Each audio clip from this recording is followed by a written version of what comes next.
Hola, ¿cómo están? Desde mediados del siglo XX hemos estado luchando hombro a hombro contra el imperialismo, el colonialismo y el hegemonismo. Con esas palabras inauguraba Xi Jinping la cumbre China-África, un continente que estrecha sus lazos con el gigante asiático, pero también con Rusia.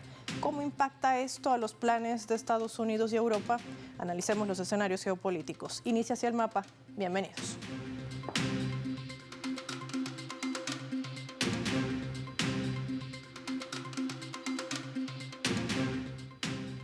Despleguemos rápidamente nuestro mapa mundi e identifiquemos con datos graficados la importancia de esta cooperación estratégica. China y Rusia, nuevo enfoque de desarrollo para África. Vamos a decir que la República Popular de China se presenta en África de una manera distinta a las potencias occidentales que colonizaron y saquearon sus recursos. Otorga una posibilidad de desarrollo regional. China ha enviado cientos de expertos agrícolas hacia África y ha ofrecido miles de oportunidades de formación a profesionales agrícolas africanos. A través de la Franja y la Ruta de la Seda, también ha venido financiando importantes proyectos de desarrollo como infraestructura, industria en la mayoría del continente. La cooperación comercial entre Beijing y el continente, por ejemplo, para poner un dato graficado, ha superado el año pasado ya los 282.000 millones de dólares, convirtiendo a China en el mayor socio comercial de África durante 15 años consecutivos. Es una además de las principales fuentes de inversión extranjera de ese continente y a finales del año más de 40.000 millones se invertían directamente, lo que ha provocado un nuevo impulso en la industrialización y modernización africana. En los últimos años, las firmas chinas han invertido no solo en lo comercial, sino también en lo económico, fabricación y procesamiento, logística, tecnología, muy importante este dato, y servicios, entre otras áreas. ¿Cuál es el impacto que tiene Rusia? Vamos a revisarlo también. En el caso de la Federación Rusa, no figura entre las potencias coloniales para los africanos. Esto es algo fundamental que marca las relaciones entre ambos. Y muchos países fueron apoyados también por el Kremlin en su lucha por la independencia en pleno siglo XX. Esto le ha abierto las puertas en el territorio, sobre todo en la Franja del Sahel, que renace en los últimos tiempos un espíritu anticolonialista. En la actualidad, Moscú abandera un proyecto de seguridad en la región que ha permitido proteger y controlar zonas amenazadas por el terrorismo y los recursos naturales, sobre todo lo concerniente a la explotación minera. Todo esto para garantizar que los africanos reciban reales beneficios de sus riquezas. Empresas rusas han invertido en materia también energética, en infraestructura como China y de formación militar también, consolidando un mercado para impulsar el desarrollo global del sur. Esto es fundamental y hay que sumar este aspecto. Le ha ayudado a recomponer también lo que es la seguridad alimentaria. En la última fase enviaba gratis cerca de 200.000 toneladas de trigo, lo que Europa no hizo en su momento y que le ha negado durante años a ese continente. De esto y más vamos a hablar con nuestros invitados.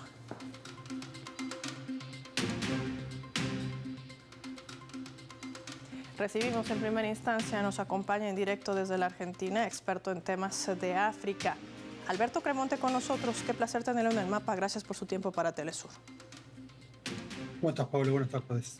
Muy bien, Alberto. Me gustaría poder entender, después de haber revisado esos datos graficados de nuestro mapa, ¿por qué le interesa tanto a China y a Rusia tener este nivel de cooperación estratégica, por ejemplo, con este continente, con países africanos?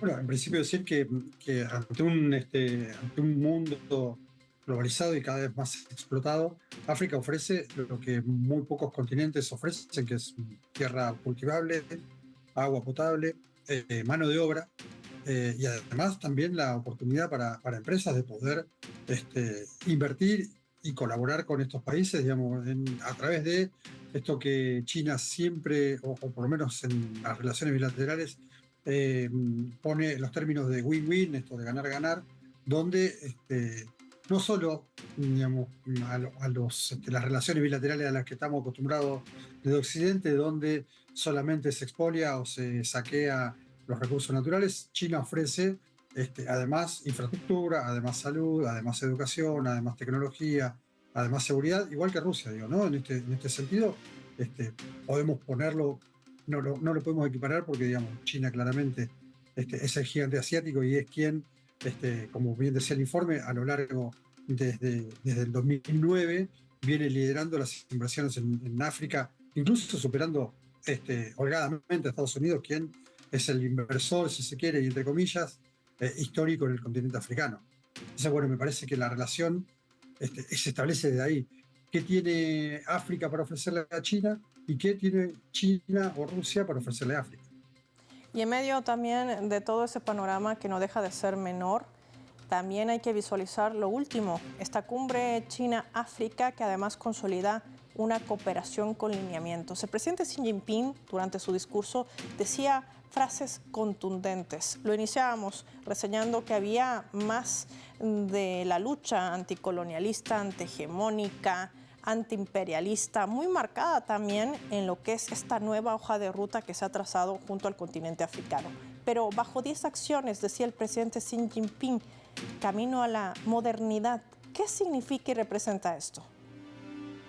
Y en principio, bueno, esto justamente lo que veníamos charlando, digo, ¿no? El presidente Xi lo que hace es poner una hoja de ruta corta de 3 años, en los cuales se compromete a la inversión de 51.000 millones de dólares en diferentes proyectos privados y públicos, de gobierno a gobierno, digo, en relaciones bilaterales. Lo que ofrece es justamente esto, poder darle la oportunidad a los países africanos y al continente africano en general la posibilidad de crecer a través de los recursos que generan estos países, ¿no? Hoy nombrabas el Sahel y hace unos poquitos días el presidente Traoré rechazaba quizá una ayuda exterior, que lo único que pedía era justamente que los países africanos lo que necesitan es que los dejen crecer. Bueno, lo que hace el presidente Xi Jinping es justamente eso, es ayudar a ese crecimiento de los países africanos con el apoyo, para mí, fundamental en agricultura, en tecnología, en seguridad. Me parece que justamente pasa por ahí, en infraestructura.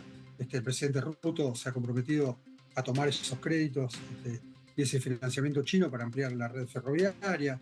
Que bueno, me parece que justamente el nivel de inversiones que ofrece China es el que hoy necesita el continente africano.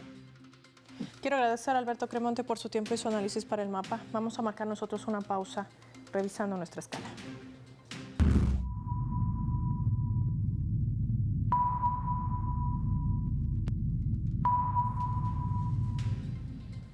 A través de este portal web de Xinhua, que va a titular de la siguiente manera, lo colocamos en la pantalla del mapa, como siempre, para poder dar lectura.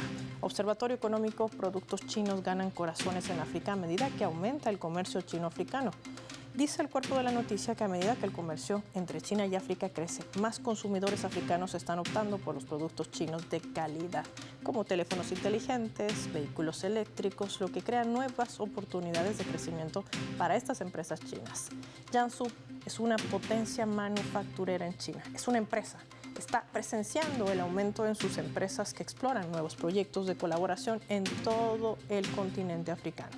Hay datos que revela aduanas que reseña que el comercio de Jiangsu en África alcanzó 97.430 millones de yuanes. Estamos hablando de 13.700 millones de dólares tan solo en el primer semestre de este 2024.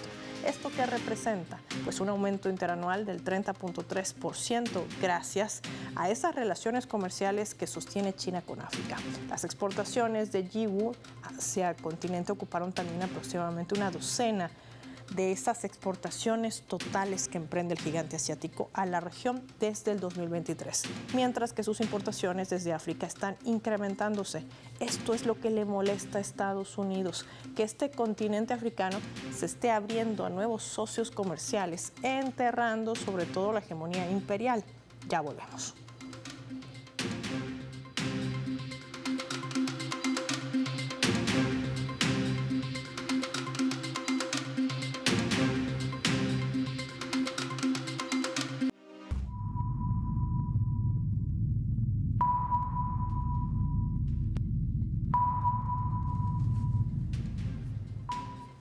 Vamos a sumar otro elemento para el análisis a través de la fotografía. Los que ven allí es el presidente Xi Jinping dándole la mano al presidente de Kenia, luego de haber sostenido un encuentro en el marco de la cumbre China-África. William Ruto, Hay que decir que en el marco de este Foro de Cooperación China-África, el objetivo es trabajar juntos para profundizar su asociación integral. Así lo reseñaba el presidente Xi Jinping, señalando que estos dos países han estado a la vanguardia del avance conjunto en cooperación de la Franja y la Ruta de la Seda y han completado una serie de proyectos también en infraestructura emblemáticos, contribuyendo de manera significativa al desarrollo regional, tanto económico como social, y beneficiando también a ambos pueblos. Por su parte, el presidente de Kenia, William Ruto, expresaba que acoge con beneplácito los continuos esfuerzos de China para aumentar la inversión en el país africano y ampliar la cooperación práctica en varios campos, particularmente en conectividad, nuevas energías y desarrollo juvenil. Se espera que ambos países firmen una serie de documentos de cooperación en áreas como financiamiento y también infraestructura.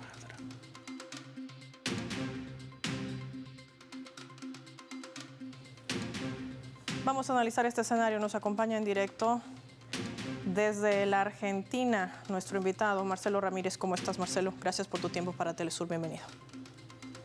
No, gracias a ustedes por invitarme. Marcelo, qué interesante es ver cómo confluyen también los intereses geopolíticos en torno a este acercamiento. Si bien es cierto que los países africanos con China tienen relaciones que datan desde hace 70 años, pero hoy tienen una nueva tónica. De esto me gustaría hablar, no solamente por el acercamiento de Kenia a China, porque Nairobi tiene un acuerdo con Washington. ¿Qué significa y qué representa esto? Bueno, esto significa lo que estamos viendo en muchos otros planos internacionales. Hay una decadencia de Occidente, de Washington, y hay un avance permanente de Rusia y de China. En este caso, bueno, estamos hablando de China, donde va posicionándose en antiguos lugares donde la preeminencia occidental era la regla.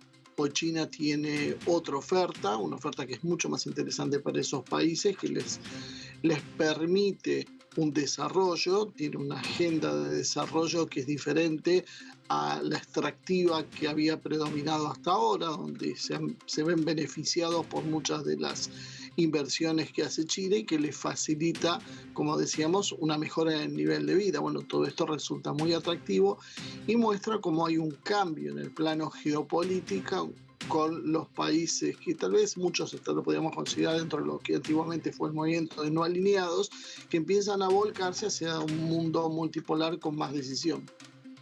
Ahora, en medio de todo esto confluyen también distintas aristas interesantes. Kenia dice que está interesado en la conectividad.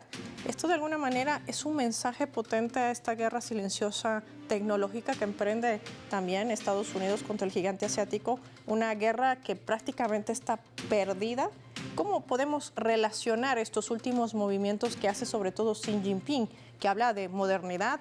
No hay desarrollo, sino hay un desarrollo del sur global. Es decir, son aristas que de alguna manera nos marcan quizás el nuevo camino o rumbo de este mundo multipolar. ¿Qué nos dirías, Marcelo? Yo creo que lo que es importante es comprender algo que están diciendo los chinos y me parece que es central en esto. La modernidad, el modernizarse, no significa occidentalizarse.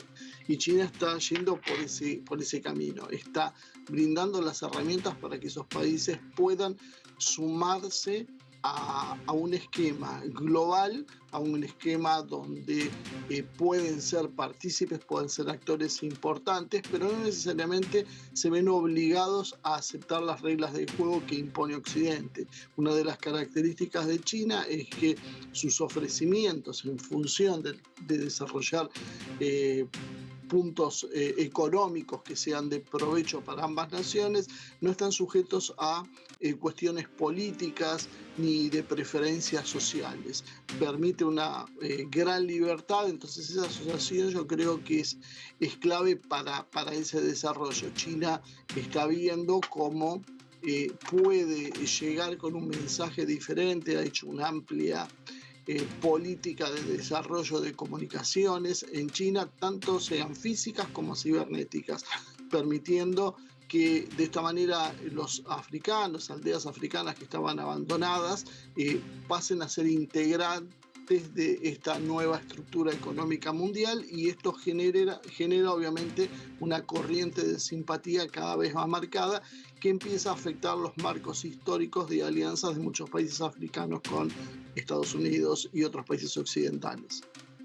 Marcelo, esta ecuación, ¿te parece el papel que está jugando también Rusia para el desarrollo de África? Veamos esto.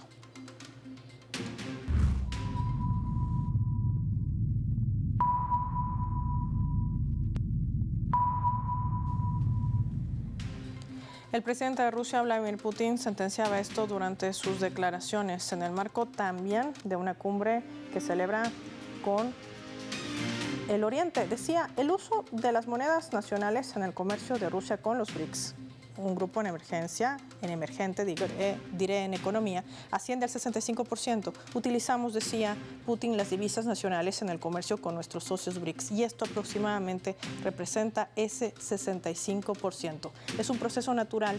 Más de 30 países tienen interés por la cooperación con los BRICS y muchos de ellos buscan ingresar en esta alianza económica.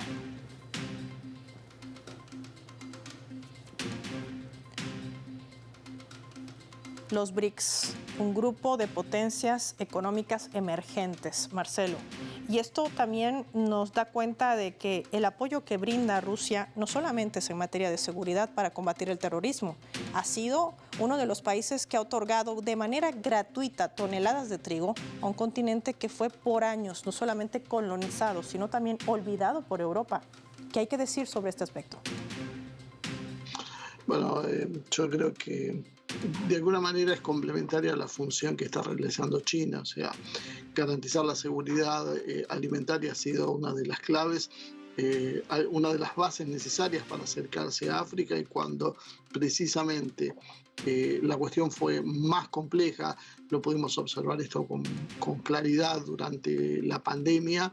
Realmente Rusia y China han sido los sostenes de muchos países que han tenido grandes dificultades. Los embarques de trigo, por ejemplo, de Rusia han paliado el hambre en muchos países y esto es un gesto, como mencionábamos antes, que marca diferencias con la forma de pensar antigua que existía a partir del predominio de Occidente.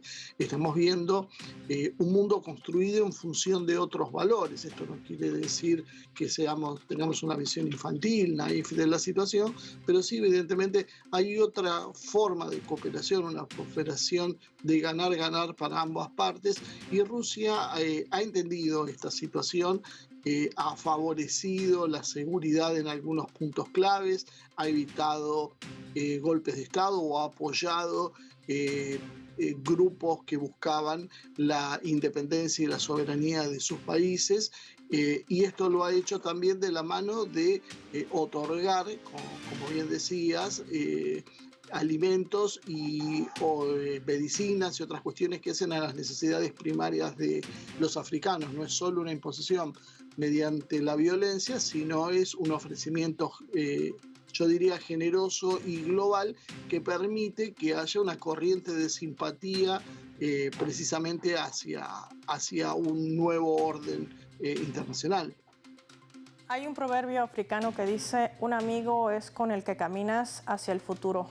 Bajo el principio de modernidad, decía Xi Jinping, también a lo largo de su inauguración de esta cumbre China-África. Marcelo, ¿qué escenario se presenta para una África que decida además levantarse y despojarse de ese tutelaje de Europa y Estados Unidos, que además es un continente rico, con pueblos empobrecidos, y países como China y Rusia que enfrentan también a esta organización transatlántica del norte como es la OTAN? En medio de todos estos conflictos que se generan en el mundo y que parece que no tienen fin, con un Estados Unidos que además acudirá nuevamente a las urnas en noviembre, ¿qué le espera a este continente y sobre todo qué papel va a jugar en todo esto el sur global? Yo creo que hace poco tiempo atrás se consideraba en Occidente, por lo menos África, como el continente perdido. Era un continente donde no valía hacer más esfuerzos que extraer algo que se necesitara y no mucho más que eso. China y Rusia están demostrando que no, que ese continente tiene otras oportunidades. El desarrollo de nuevos gobiernos africanos basados en principios de mayor soberanía, están generando un despegue económico, tasas de 3-4% anual, que son bastante positivas, podríamos decir, para el entorno global que hay hoy. Y es un continente que además para el 2050 prácticamente va a duplicar su población y va a llegar a los 4.500 millones de habitantes, lo cual le da un potencial demográfico y un potencial económico que lo transforma en un actor nuevo a sentarse dentro de, bueno, de la gran mesa de las grandes potencias. África pasa de ser un actor anónimo, un lugar de explotación, a ser un país protagonista. Países como Nigeria o como Egipto van a cobrar mucha importancia en el futuro, mucha más de la que nosotros tal vez en Occidente estamos previendo. Sus tasas de crecimiento, su urbanización, la posibilidad de convertirse en potencias de desarrollo tecnológico y económico, industriales, algo que estaba fuera de toda perspectiva para Occidente, se está dando hoy ante nuestros ojos. Están mejorando, como mencionabas, todas sus infraestructuras que hacen a lo que sea que tenga que ver con la integración, tanto rutas, puentes, vías férreas, puertos. Todo eso lo está sentando a la mesa a África como un nuevo actor regional. Creo que hay que prestarle mucha atención porque aparte es un gran socio comercial, político y diplomático para los países del sur global. Creo que la idea de verlo esto en conjunto, de verlo dentro de esa visión de sur, es clave para que podamos entender cómo el poder del mundo está girando y si el mundo se está transformando en algo diferente a lo que hemos conocido, y que por lo tanto sería inteligente readecuarnos en muchos casos, sobre todo países como la Argentina, entendiendo cuál es la lógica hacia la que va ese mundo y no seguir alineados a un mundo decadente condenado a la desaparición. Muy interesante lo que plantea Marcelo Ramírez, además tomando en cuenta los últimos movimientos de estas placas tectónicas que desarrolla también Estados Unidos, que en vez de ser unos aciertos se convierten en unos tropiezos. Gracias como siempre, Marcelo Ramírez, por brindar y compartir su análisis con nuestros televidentes del Mapa. Nosotros vamos a finalizar nuestro programa revisando el vector.